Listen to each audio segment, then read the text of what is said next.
Hello all, I'm Kel Kidman and welcome to Breaking Up Daily, where today we're going to begin with a Democratic rep, Kana, saying we don't want small businesses that can't afford a $15 minimum wage. This is a California representative, Ro Kana, has declared that they do not want small businesses that can't pay $15 an hour. And this is a real mask-off moment for the Democrats, and really their sort of socialistic redistributionist policies in general. Because here's the fact of the matter. For all their bloviating about, oh, we want to protect the small businesses, the little guy, but we don't like the big guy, the big corporations. When it comes down to brass tacks, when it comes down to what they're going to do, well, the Democrats are going to do exactly what, well, you should really expect them to do, and that is to protect the big guy, because that's what their policies and what they are actually advocating for promotes. Because think about it, what are they actually doing? And of course, I know this isn't a new concept, but it shouldn't, it's really is something worth talking about in this instance when it's so blatant. Because what is this person talking about? What is this congresswoman talking about when she says, oh, we don't want small businesses that can't support $15 an hour? She's saying we don't want the little guy in. Because here's the thing. The big guys, McDonald's, Burger King, they're going to be able to pay it. Either that, or they're going to be able to do automation to such a large extent that they don't need to pay it.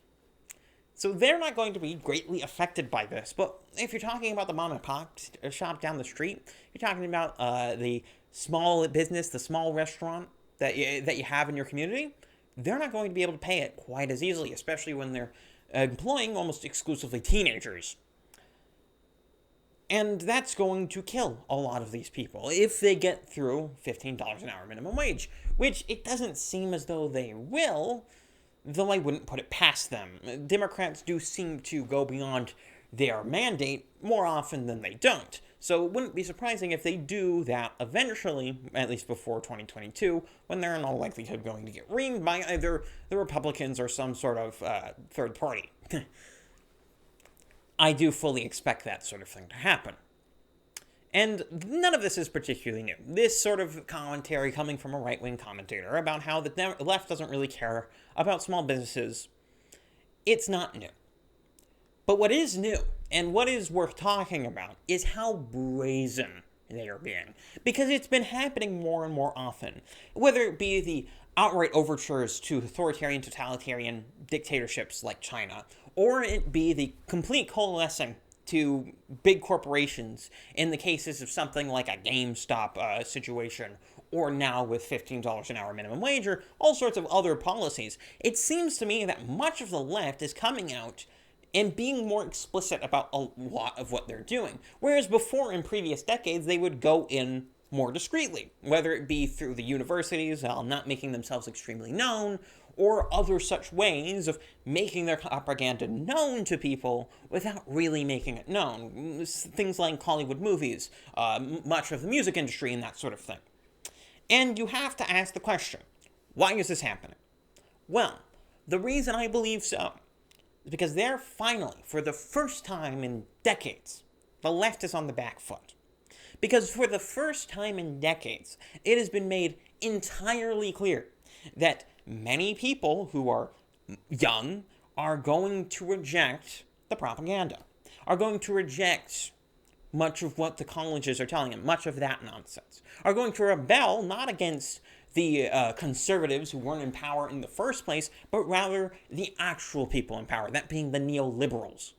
That being the socialists on the left. That being the people who are in the college institutions, who are in the movie industry, who are in the music industry, and control all of those industries and institutions.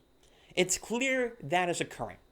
And this sort of thing is going to be much more explicit, not just only on the left, but also on the right. Because there is only really one answer to a lot of these things. And it's not completely atomizing ourselves, as some people have suggested, or trying to take over certain institutions from within by regulating them through government. No.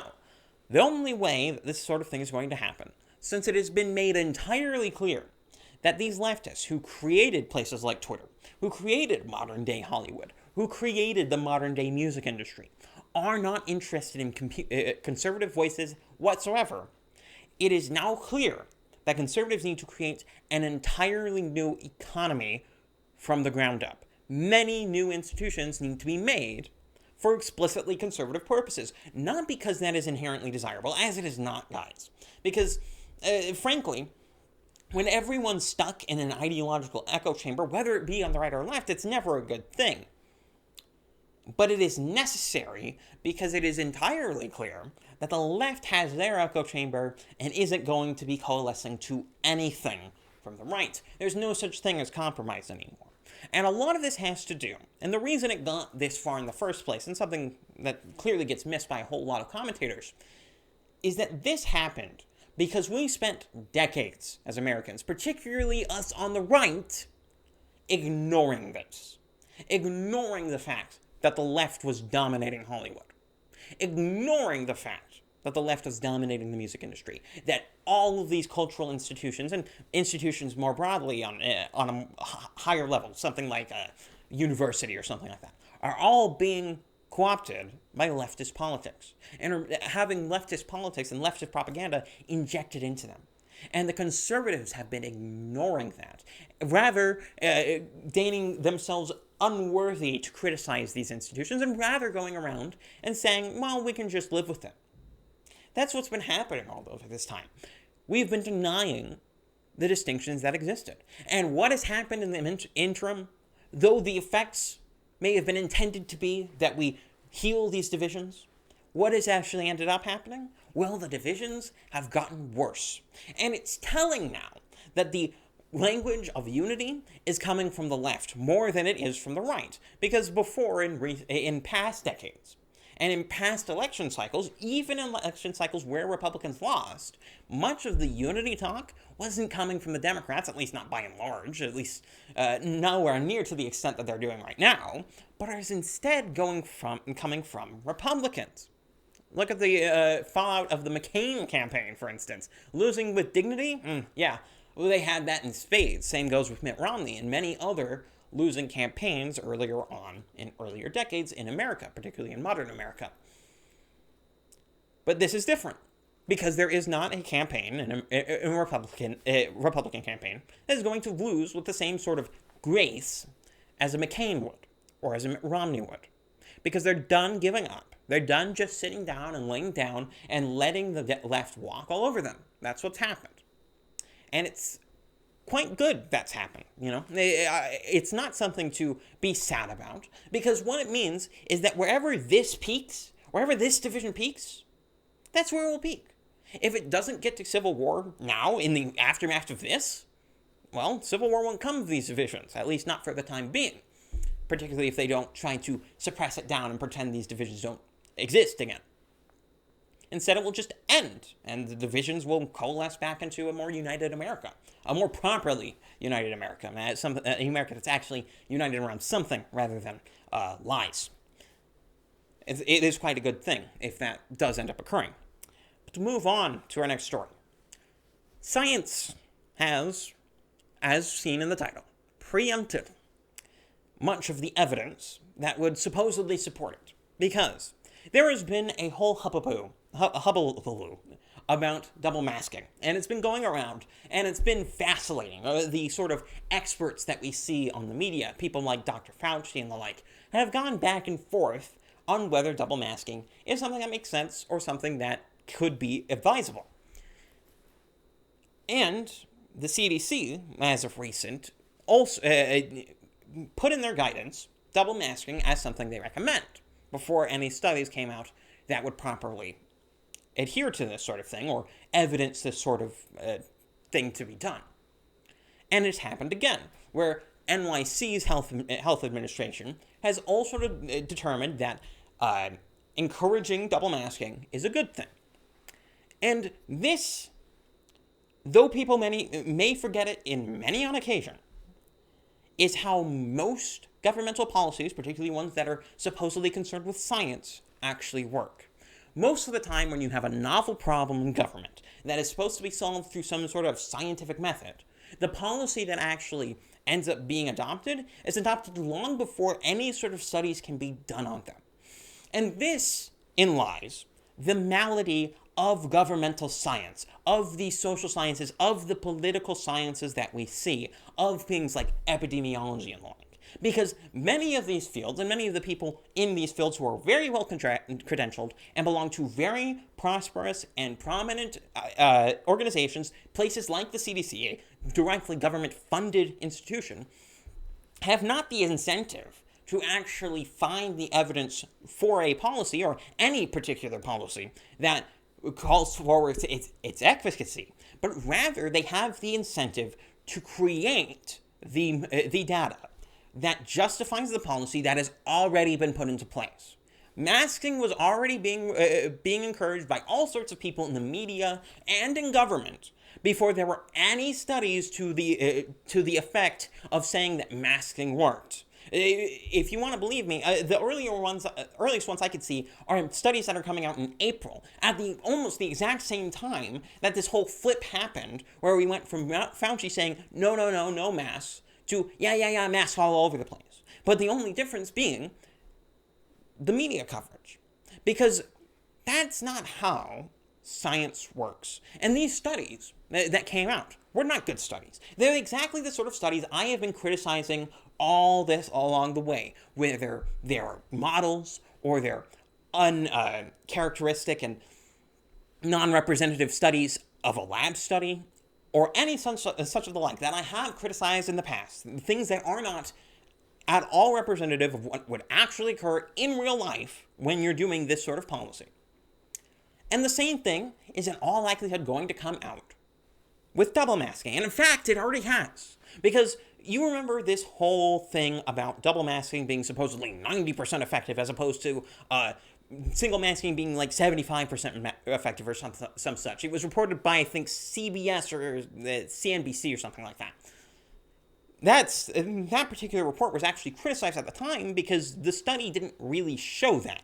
In that it just kind of assumed that would be the case, and it wasn't really a study. It was strange. It was just a read-up of the evidence in a lot of cases. But the particular studies that this read-up actually pointed to, using their methodology, is the same as what they asserted here, because they pointed in that read-up to the Germany study as a prime example of what a pro-mask study should be, and what a scientific study of the efficacy of masks should look like. The problem with that is that the Germany study that it was referring to, assumed that there would be an improvement in transmission if masks are being worn, and had that as a core component of its model, meaning that it assumed the efficacy of masks in a study that is supposed to study the efficacy of masks and whether it even exists at all. I hope you can see the problem with that, because that means in this evidential read-up, which does kind of make the claim that double masking would increase the efficacy, has the exact same amount of evidential repute as much of the actual research done into pro-mask research that has happened over the past year.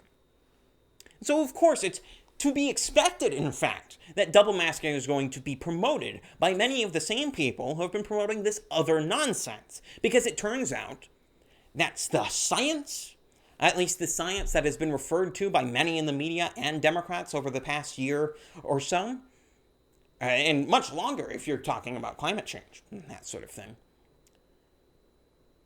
is determined by what they're saying at the time. It's not a case of the evidence determining the science. It's a case of the punditry and the political maneuvering determining the science. Because the science, in this case, has very much preempted the evidence.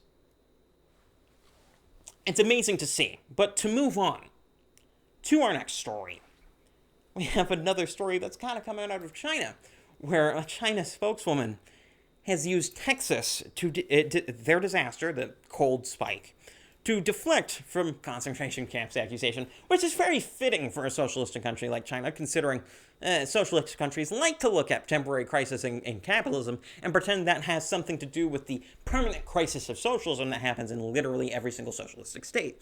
And this is a common narrative that has been coming about as of the Texas crisis. Because people have been looking at the sort of shortages that they're having in Texas, which obviously are terrible, and the sort of failings they're having in their power grid, and saying, well, look, crisis of capitalism.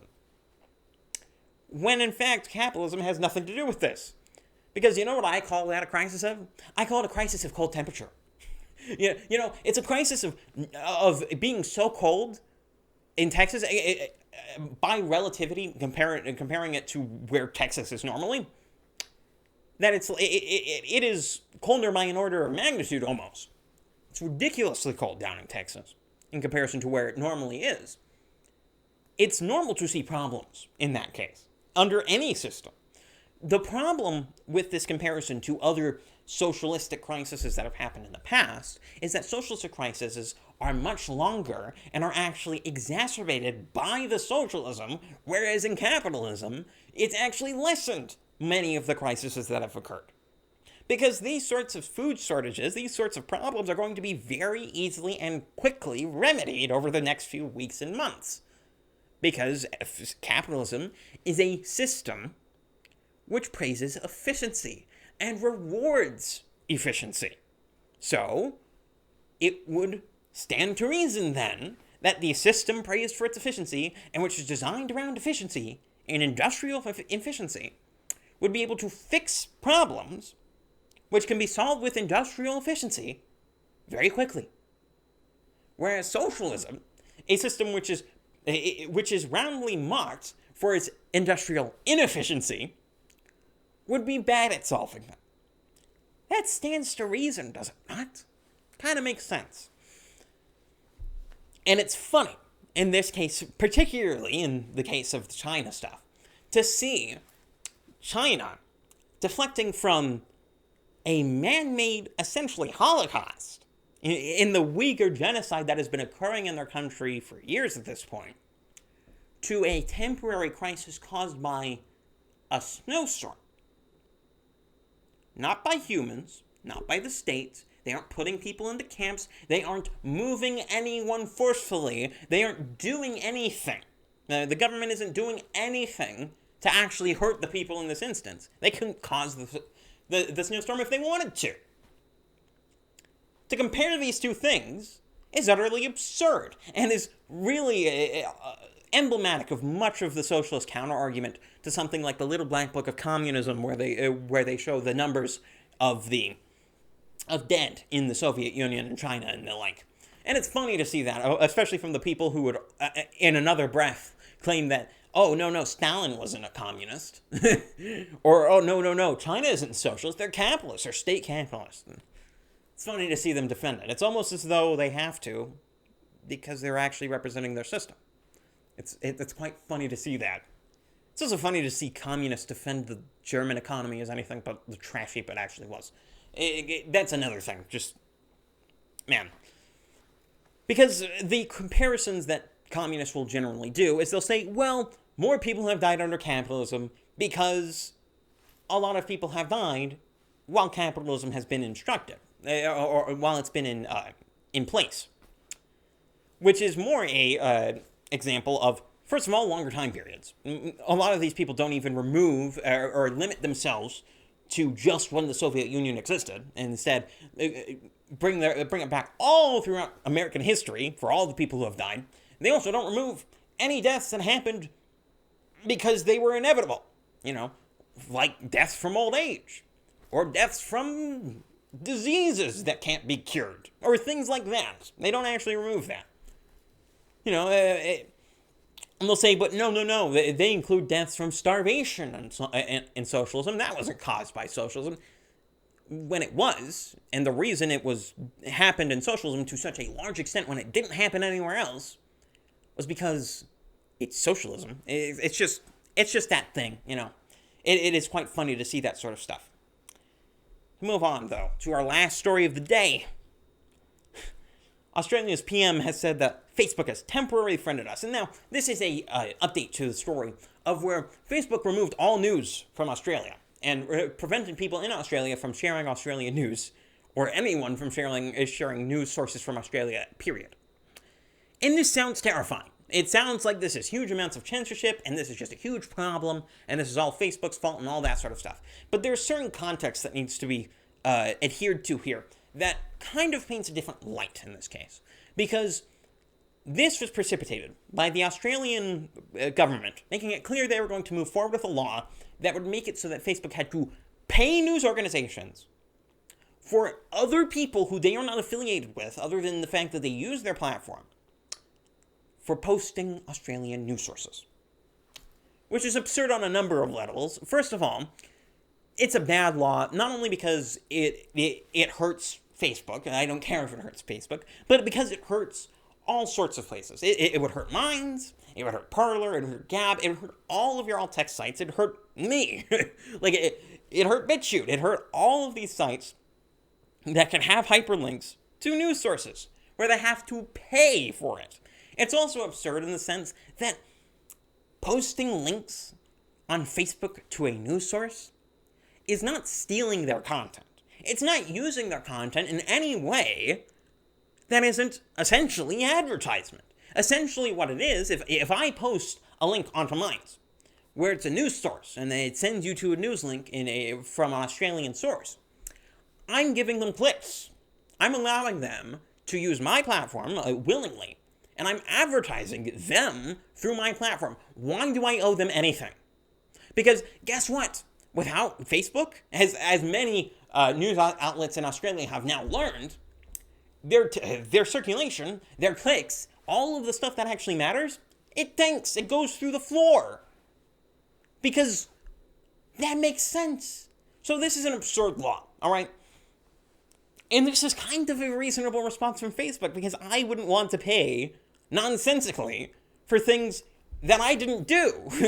I don't see why they should have to pay for using news links, for advertising someone's website, because people that they are not technically affiliated with and who do not speak for them use the links through their feed. That doesn't make sense.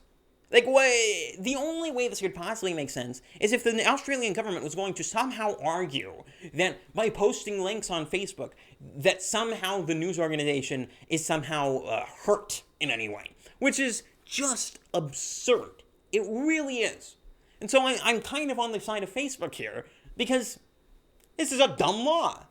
Do I think that there needs to be, and it really does speak to the deftness that you need to take into account when trying to solve for the problems we have with big tech. Because if you aren't deft with it, if you aren't careful, if you go in hog wild and do all of the things to hurt Facebook or Google willy-nilly, you're not only hurting them, but you're hurting places like Gab. You're hurting places like Minds. You're hurting places like anywhere else. All of these alt-text sites can be just as easily hurt by certain legislation that can be put through, and certain legislation can be absurd even if it doesn't. That's what would end up occurring. And this is an example of that bad bill. Another example that people refuse to acknowledge on the right sometimes is the complete repeal of Section 230. Completely repealing Section 230, and I mean removing every single bit of it, would do nothing except destroy every single social media platform. Because in that case, it would also open up places like BitChute, a place which only legislates over illegal content, into potential malady with the US government. Because if they remove something that is illegal in the UK, but is not illegal in the US, if Section 230 doesn't exist, they are potentially open to lawsuits over that, claiming that BitChute is a publisher and thus are open to libel. Simply because they are punishing literally illegal content. Gab gets opened up to a lot of this sort of stuff because Gab prevents porn, prevents obscenity. And the whole reason that Section 230 exists in the first place at all is because a bunch of Christian websites were actually regulating certain obscenities and that sort of thing, swearing and the like, and other obscenities as well. And then they were getting sued because certain things were happening and they wanted to claim that those websites were liable for what was said on that platform. Which is obviously absurd. Because why shouldn't a Christian website be able to regulate literal obscenity, objective things that we can actually define? Why shouldn't Gab be able to not allow porn? That's something we can easily define. That's not a subjective standard.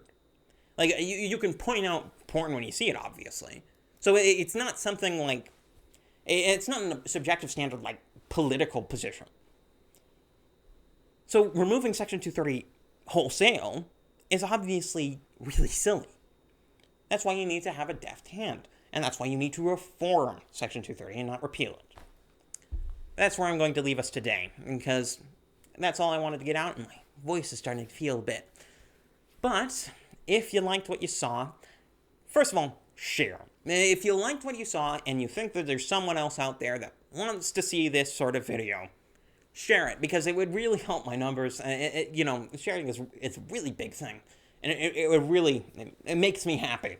As well, also, if you personally like this video, subscribe, wherever you are, other than YouTube, go literally anywhere else. I have many perfectly fine and very pretty links in the description to see where I also post my videos elsewhere. My particular favorite is BitChute, of course, though you can see where I post other sorts of things, like my thoughts and that sort of stuff on Minds or Gab or Parler, depending on what I feel like during the week. And that's where you can find me. But I'm going to have to leave you guys here today. This has been Breaking on the Daily. I'm Kel Kidman, and I'm out.